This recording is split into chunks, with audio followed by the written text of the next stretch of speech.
প্রতি বছর এই পৃথিবীতে 2 লাখেরও বেশি শিশুর জন্ম হয় যারা হাসতে পারে না। তার থেকেও খারাপ, তারা ঠিকভাবে শ্বাস নিতে পারে না। 99% মানুষ এইভাবে জন্মগ্রহণ করে, যারা শ্বাসনালী দিয়ে স্বাভাবিকভাবে শ্বাস নিতে পারে।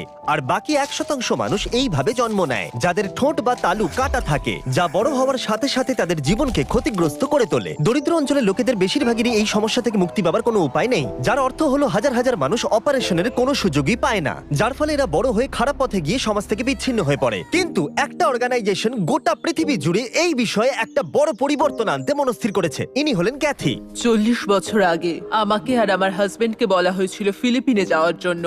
আমরা একের পর এক সাইটে যাই আর আমরা সেখানে 300 জন বাচ্চাকে পাই যাদের ঠোঁট কাটা। আমরা ভেবে পাচ্ছিলাম না কি করব। আমাদের যা সম্ভব আমরা করেছি, আর আমরা 40 জনকে তাদের চিকিৎসা দিতে পেরেছি। তাই আমরা যে কাজটা শুরু করেছি সেই কাজটা আমাদের শেষ করতেই হবে।